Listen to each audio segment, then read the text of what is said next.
Jeudi, une invitation spéciale pour un live de transformation de votre vie et celle de vos proches.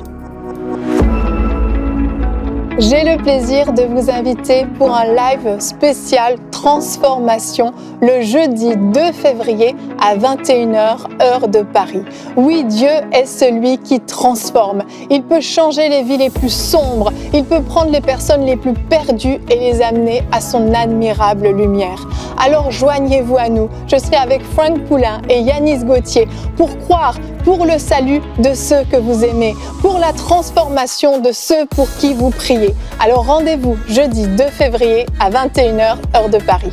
Live spécial de transformation, jeudi 2 février à 21h, heure de Paris, sur notre chaîne YouTube, Canal+, Star Times, Eutelsat et sur la TNT publique au Congo.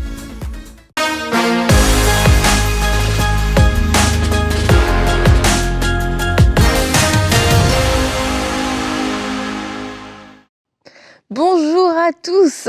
Alors je suis heureuse de pouvoir vous retrouver aujourd'hui dans cette nouvelle émission de Paroles de femmes. Et toute cette semaine, nous parlons de la vie pratique, la vie chrétienne pratique, de façon concrète. Comment est-ce qu'on peut vivre cette vie spirituelle? Parce que la foi spirituelle, ça veut dire abstrait pour certaines personnes. Ça veut pas dire grand-chose, mais notre vie doit porter du fruit. Notre vie chrétienne doit être ponctuée d'actions, de choses qui font qu'on manifeste notre amour pour Dieu, qu'on manifeste aussi notre amour pour les gens et qui manifeste notre consécration. Hier, on a parlé de la prière et aujourd'hui, on va parler principalement de la Bible, comment méditer la parole de façon pratique.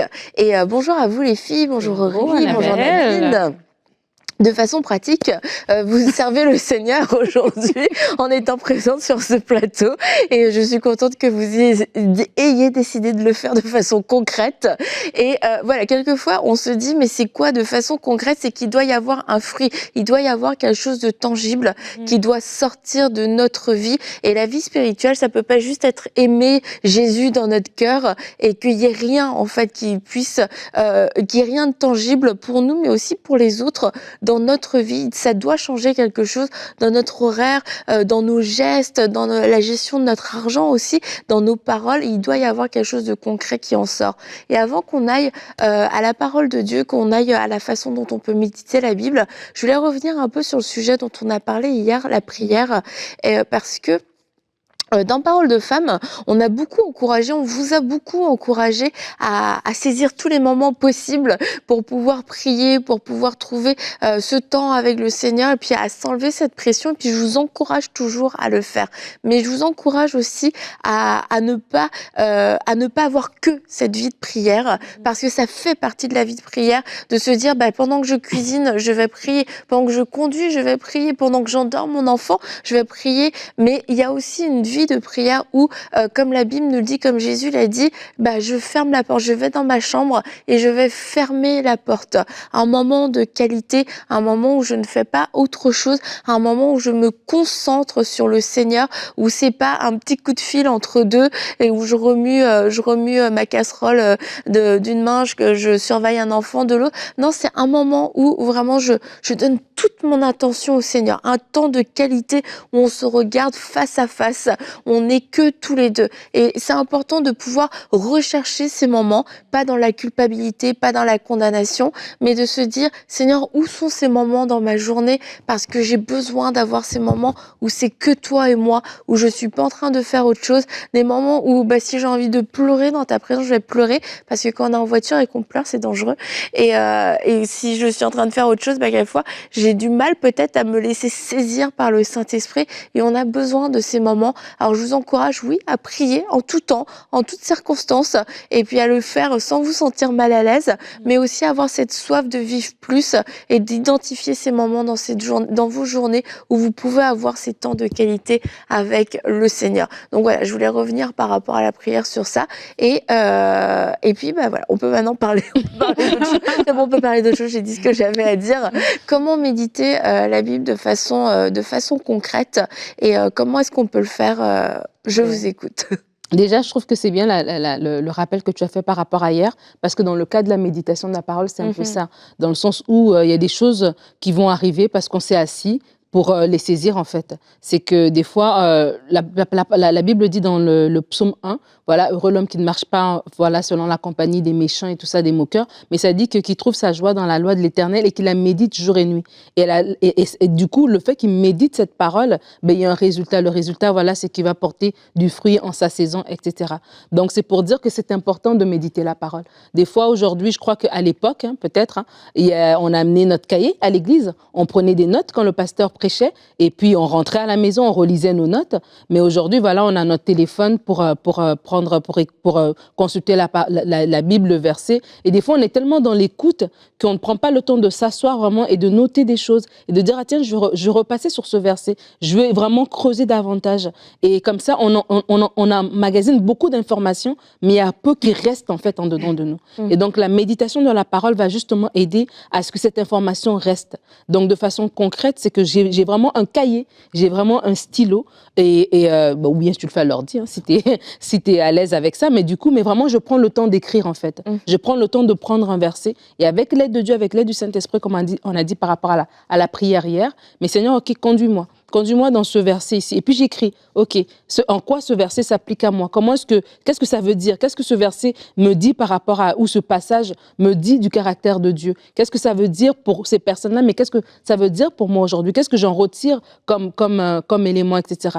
Et je repasse cette information dans mon cœur. Méditer, c'est ça, c'est juste, je broie, je sais pas, voilà, je me repasse cette information, je rumine, voilà, c'est ça le mot que je cherchais. Je rumine, je repasse cette information et c'est comme ça, cette méditation qui m'aide à grandir. Moi, vraiment, mon encouragement sérieux, ayez un cahier.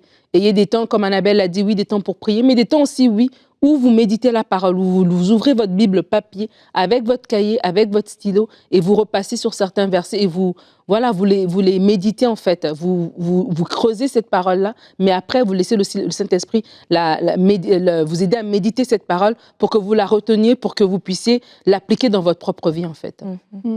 Donc que tu parlais, j'étais en train de voir si je me rappelle ce que j'ai lu ce matin dans la Bible. Mais c'est un bel exercice en tout cas que de le faire. Et la Bible dit que l'homme ne vivra pas de pain seulement, mais de toute parole qui vient de la bouche de Dieu. Et quelquefois, on aimerait que le Seigneur nous parle, on aimerait entendre vraiment une parole qui vient du ciel. Mais la Bible, c'est la parole de Dieu en fait. Et quand on dit que l'homme ne vivra pas de pain seulement, on sait à quel point le pain est important pour l'homme, la nourriture est importante pour l'homme, parce que c'est ça qui permet tout simplement de fonctionner. Et c'est pareil avec la parole de Dieu sur le plan spirituel, c'est que c'est la parole de Dieu qui va te permettre de fonctionner dans ta vie chrétienne en fait. Et quand on comprend cette base-là, de la même manière que tu ne peux pas faire des jours et des jours sans manger, mais tu ne pourras pas faire des jours et des jours sans lire la parole de Dieu.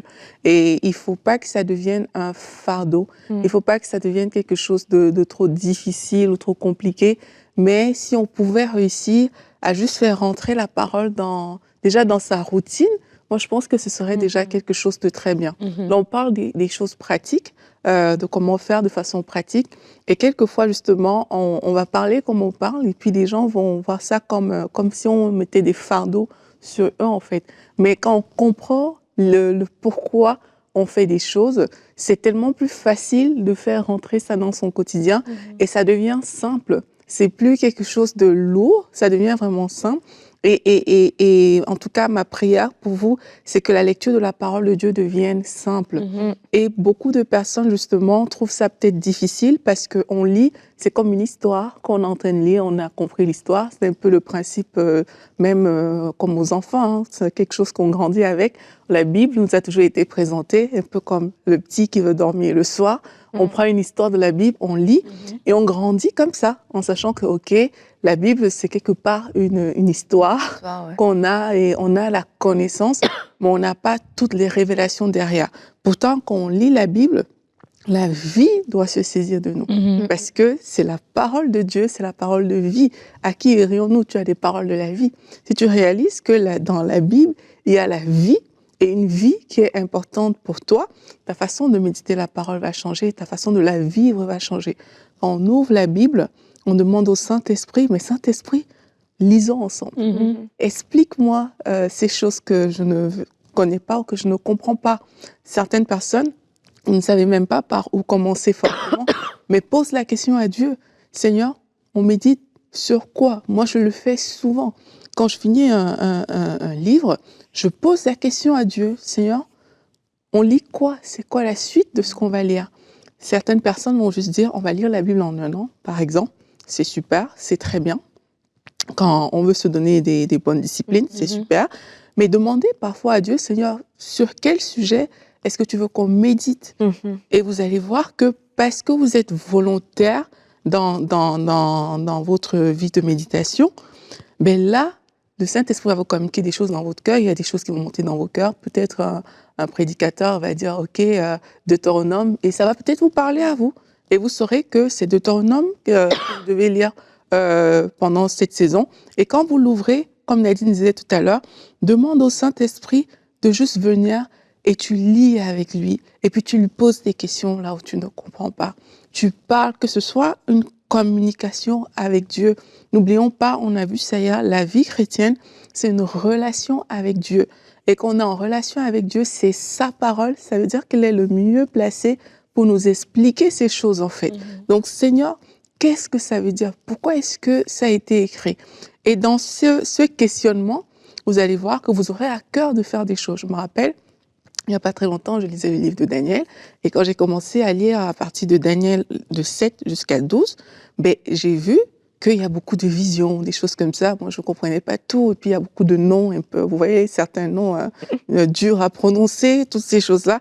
Et puis, je me dis, ben non, mais moi, c'est un peu difficile pour moi, même si je lis, je vais aller chercher des enseignements de Mario Massicotte, parce que lui, je sais que c'est facile pour lui d'expliquer ces choses-là, et je vais l'écouter, et quand je finis de l'écouter, je reviens lire, ça me semble plus simple. Du coup, quand je fais cet exercice-là, et je retiens mieux, et il y a des vérités qui ressortent de là, mais parce que je l'ai écouté, que j'aurais juste lu avec ces noms, j'aurais même pas compris forcément les contextes et tout. Et ça reste à l'intérieur de moi, et devant certaines situations, tu te rappelles en fait de ces paroles-là parce qu'elles sont entrées. Donc le but, c'est que ça entre et que ça reste, ça devienne un dépôt, ça devienne quelque chose avec lequel on peut vivre, ça devient quelque chose que s'il y a une situation, mais c'est cette parole qui va influencer mon action. Et c'est ça le travail quand on parle de méditer. C'est pas juste lire, c'est que la parole doit nous habiter au point que face aux situations, même si tu avais des anciens réflexes qui te faisaient poser certaines actions rapidement par l'achat, mais la parole peut venir confronter ces choses-là et te faire changer en fait. Et c'est vraiment ça le but. Mais pour ça, c'est pas qu'une simple lecture. C'est comme tu cherches, tu vas trouver des sources peut-être extérieures, comme moi j'ai fait peut-être avec Mario Massicotte. Tu vas à certains endroits jusqu'à ce que tu sentes que ok, là cette parole est assise à l'intérieur de moi et le Saint-Esprit te le rappellera au moment opportun. Et tu pourras agir sur la base de cette parole. Je me rappelle quand je parle des sujets, je me rappelle à un moment donné, je méditais sur l'humilité. Parce qu'en fait, on peut méditer sur un sujet, on peut méditer voilà, sur un texte. Quand tu dis, par exemple, soit les gens qui ont dit, OK, je vais lire la Bible en suivant, par exemple, sur un MCI, il y a la Bible en un an, et puis voilà, il y a des versets par jour et tout ça. Donc, soit je vais dans ce mode-là, ou bien je vais un mode d'un livre à la fois. Donc, je lis la Genèse, après je lis un livre du Nouveau Testament. Je sais pas, moi, j'ai lu Matthieu, après ça, je fais des va-et-vient comme ça. Ou je vais méditer par sujet. Et moi, je me rappelle à un moment donné, il y a très très longtemps, j'avais à cœur de méditer sur l'humilité. Qu'est-ce que la parole de Dieu dit sur l'humilité? Et donc, soit dans ta concordance ou bien sur Internet, tu trouves les versets qui vont avec. Et donc, tu prends chaque verset. Moi, j'écrivais. Ben, pour moi, c'est comme ça que je retiens plus facilement. C'est quand j'écris. Et puis après ça, j'écris dans mes propres mots. J'essaie de comprendre ce qui est dit et tout ça, les racines, etc. Mais juste simplement, je suis tombée sur Philippiens 2:3 qui va dire que voilà, ne faites rien par esprit de parti par vaine gloire, mais que l'humilité vous fasse voir les autres comme étant au-dessus de vous-même. Et là, j'ai dit, OK, donc l'humilité peut t'amener à changer ton regard sur des situations, à changer ton regard sur des gens. Parce que ça dit ce verset-là. Et donc, du coup, j'ai commencé juste à penser à ça, à méditer ça. OK, Seigneur, comment est-ce que moi, je peux voilà, vivre cette humilité? Et je vivais une situation dans ma vie comme ça. Et c'est comme si ce verset est venu, le Saint-Esprit l'a utilisé pour me dire, tiens, voici une occasion de faire preuve d'humilité. L'humilité, quand tu l'as, va te faire voir cette personne comme étant au-dessus de toi. Ah tiens. Et puis du coup, je me suis mis... J'aurais pas pensé ça. Et je me suis mis à prier. et à prier avec ce verset, à prier avec la direction que le Saint-Esprit m'a donnée. Comme Aurélie l'a dit, lorsqu'on a médité vraiment quelque chose, ça vient en nous en fait. C'est comme c'est imprimé. Non seulement l'essence de ce verset était imprimée, la vérité que ce verset disait, ça m'a aidé dans ma vie personnelle, dans une situation que je vivais à ce moment-là. Et du coup, ça m'a aussi aidé à saisir cet élément en fait de la parole. Donc, vous pouvez méditer sur l'amour, la patience, les fruits de l'esprit. Il y a tellement de sujets sur lesquels vous pouvez méditer. Des sujets peut-être que vous-même, vous allez pouvoir choisir. Ou comme Aurélie l'a dit, des sujets que le Seigneur va vous mettre à cœur pour vous dire, en cette saison, j'ai besoin que tu puisses aller dans telle direction. Et lorsque le Seigneur aussi vous appelle à aller dans une direction, par exemple à méditer ou à lire un livre, il faut aussi être obéissant. Et Aurélie, tu me fais penser, moi je me rappelle, il y avait une certaine vacances d'hiver, le Seigneur me disait de lire Lévitique. Ah, c'était chaud pour moi quand même d'aller lire Lévitique et tout ça, mais c'est vrai, comme tu dis, des fois c'est des sujets peut-être qu'on est moins à l'aise, et de dire comment je vais me renseigner, parce qu'il y a des gens qui ont déjà fait ça avant. Il y a des outils, il y a des ressources qui sont là. Elle est allée pour voir le pasteur Mario Massicotte. J'aurais peut-être dû faire ça. Ça m'aurait aidé. J'aurais peut-être pu finir le Lévitique parce que je n'ai pas terminé. Elle a besoin de se repentir. Ta conscience t'a rattrapé. Ma conscience m'a rattrapé. Par rapport à ça, c'est important de ne pas vouloir aller trop vite. Ça, c'est aussi quelque chose qui est bien, c'est qu'on peut se dire, ok, je lis Daniel, et puis voilà, je vais lire tout Daniel. Non, à un moment, par exemple, j'ai senti qu'au 7, je devais m'arrêter. Ah, ok. Tu vois, je l'ai fait. J'ai senti à Lévitique 2 de m'arrêter. Tu vois, je l'ai fait. Et puis, j'ai lu du 7 à 12, hein, vu que c'est... J'ai lu. Mais je veux dire, j'ai pas fait le processus de méditation comme je l'ai fait pour les autres. Là, je suis allée écouter Mario Massicotte et tout, comme j'ai dit. Mais je sais que je reviendrai là plus tard. Oui. C'est plus le temps pour moi de rester là, par exemple. C'est pour dire que parfois, on aura un livre dans la tête. Et notre objectif sera de finir le livre et tout. Mais c'est pas de ça non plus, en fait. C'est toujours avoir cette perspective où la parole doit me transformer. Il faut qu'il y ait des choses qui se passent dans ma vie par rapport à la parole. Et s'il y a des choses sur lesquelles vous bloquez, mais arrêtez-vous. Regardez ces choses-là et commencez à méditer peut-être plus profond sur ce sujet ou ce verset sur lequel vous avez bloqué. C'est OK, parfois, moi, ça m'arrive trop. C'est que je lis un truc, je veux avancer, mais c'est comme si mon œil, il veut rester derrière, tu vois. Donc là, je sais que, OK, ça veut dire qu'il y a quelque chose sur ce verset-là. Et puis, je commence à parler à Dieu par rapport à ça. Qu'est-ce que tu veux me dire par rapport à ça?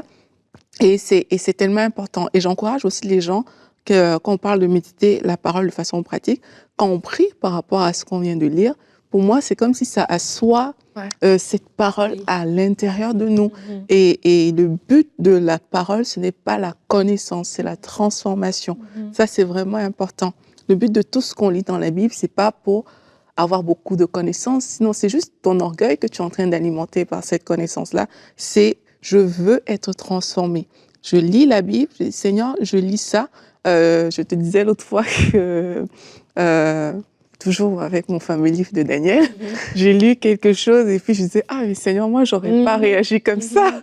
Moi je me serais fâchée, j'aurais crié à l'injustice, j'aurais dit, j'aurais clamé la justice, quoi. Mais lui, il a pas fait ça. Et je dis, waouh, merci Daniel, hein. Tu m'enseignes. Tu m'enseignes des choses.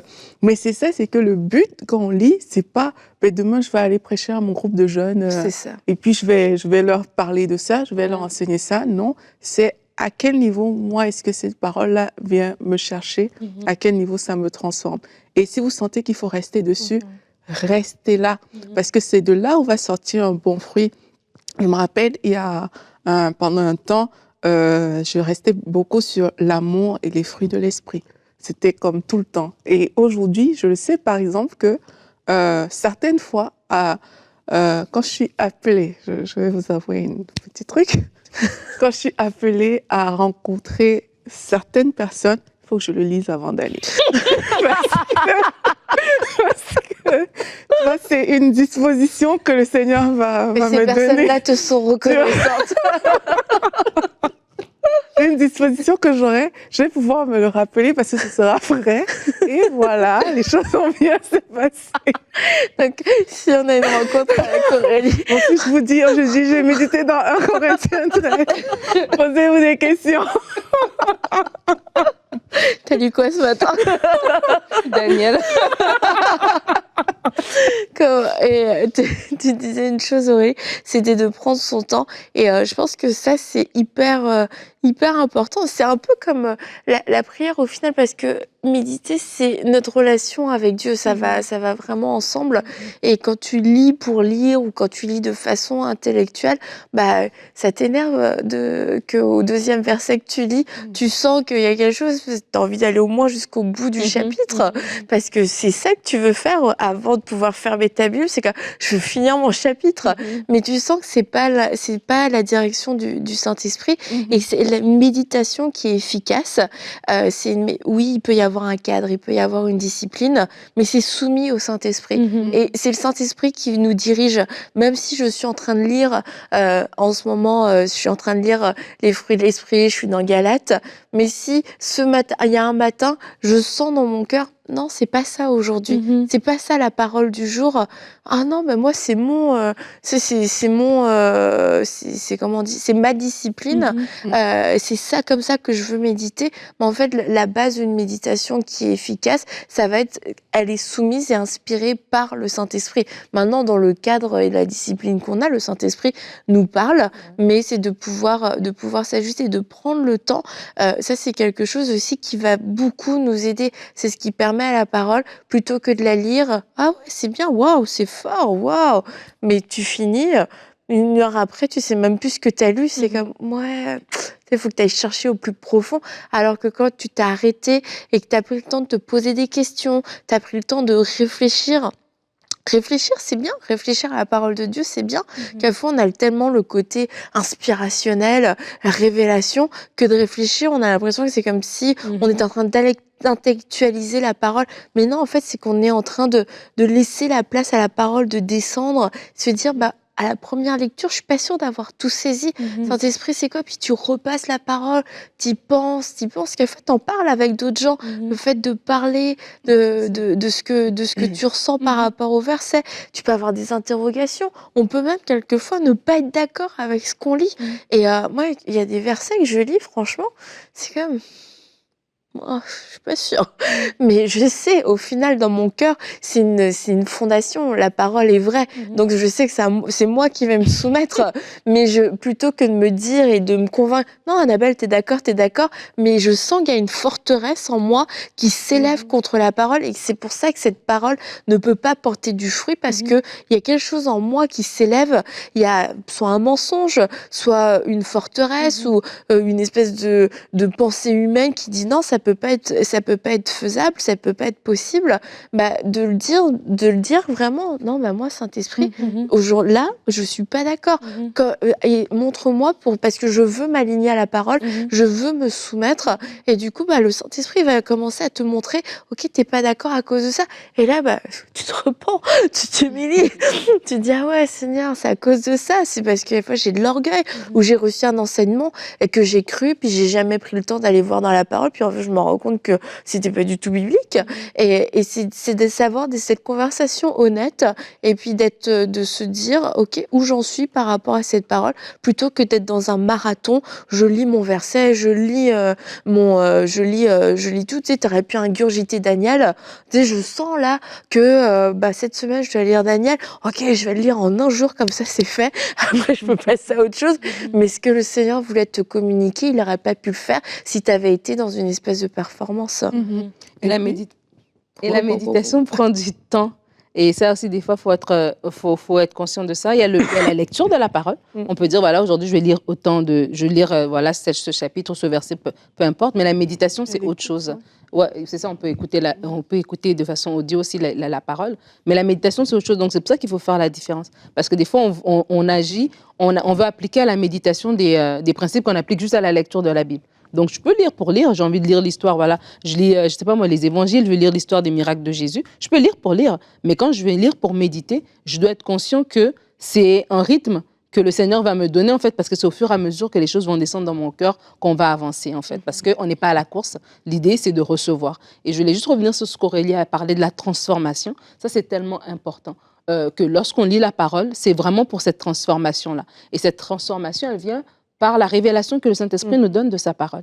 Et qu'on ne doit pas juste aller en mode connaissance, parce qu'il y a des universités avec des départements de théologie où il y a des gens qui sont athées, mais qui y vont parce que voilà, c'est pour nourrir leur intellect et tout ça. Et il y a des philosophes qui vont te réciter des choses, mais qui n'y croient pas, en fait. Donc, ça veut dire que ce n'est pas une question de connaissance, ce n'est pas une question de savoir citer des versets, ce n'est pas une question de savoir où se trouve Hébreu, où se trouve Sophonie. C'est une question de, est-ce que cette parole...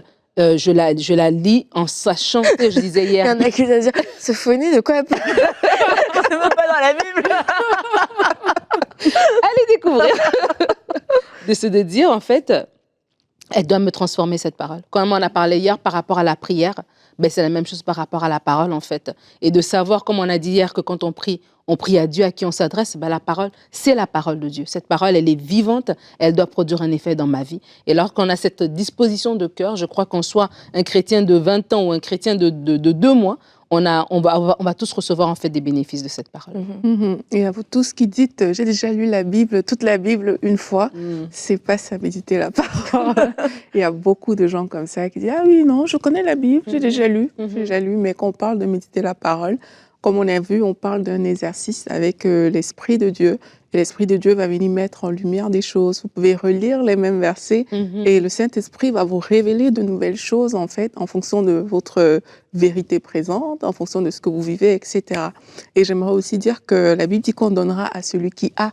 Et à celui qui n'a pas, on notera même le peu qu'il a. Et ça s'applique aussi dans tous les domaines, y compris dans celui de la méditation de la parole. C'est que lorsque vous avez à cœur comme ça de méditer, je vous encourage, partagez ce que vous avez lu autour de vous. Si vous avez lu un verset biblique, vous avez médité, allez voir votre frère, votre sœur, quelqu'un dans votre entourage et donnez-lui cette parole.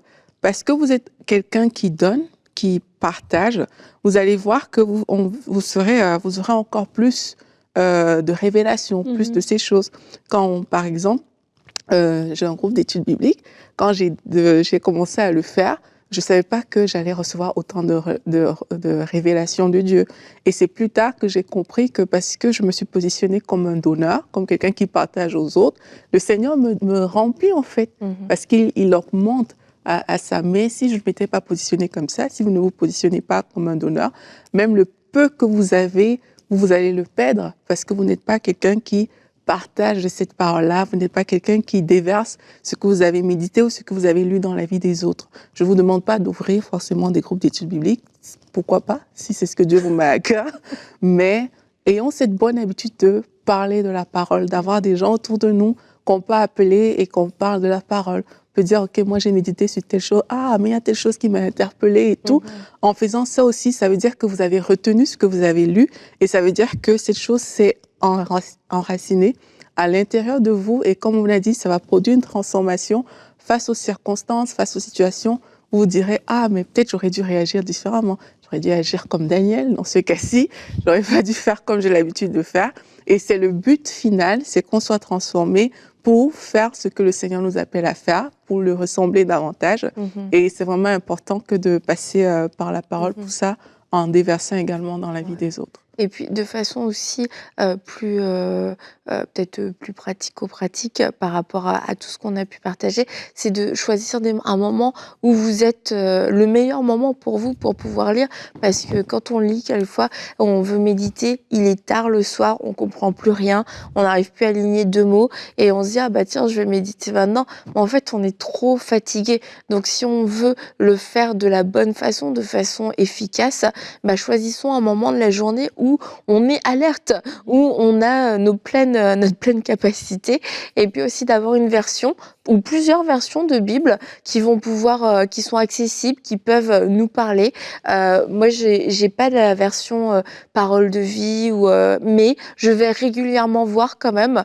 Je vais lire ma Bible qui est une Louis II, mais quand il y a des versets quelquefois qui m'interpellent, je vais aller voir dans la parole de vie, je vais aller voir dans la Bible du Semeur, et parce que quelquefois ça va plus me parler, je vais avoir une meilleure compréhension. Et autre chose aussi que je vous encourage à faire, et particulièrement si vous avez du mal à vous concentrer par moment, lisez à haute voix. Lisez à haute voix parce que ça demande un engagement supplémentaire et du coup, ça nous aide pour nous concentrer et ça nous aide à être plus impliqués dans la parole, dans la lecture de la parole, voilà. Et c'est des choses qui peuvent nous aider. Vous dites, ouais, c'est pas très spirituel, mais c'est important de mettre en place ces choses-là pour vivre justement cette expérience spirituelle. Et le principal, c'est que vous puissiez voir le fruit de la parole de Dieu dans votre vie. Alors, c'est bien de mettre ces choses-là en place. Et on va se retrouver demain et on va voir comment aimer aussi de façon concrète. Alors, à demain pour une prochaine émission de Paroles de Femmes.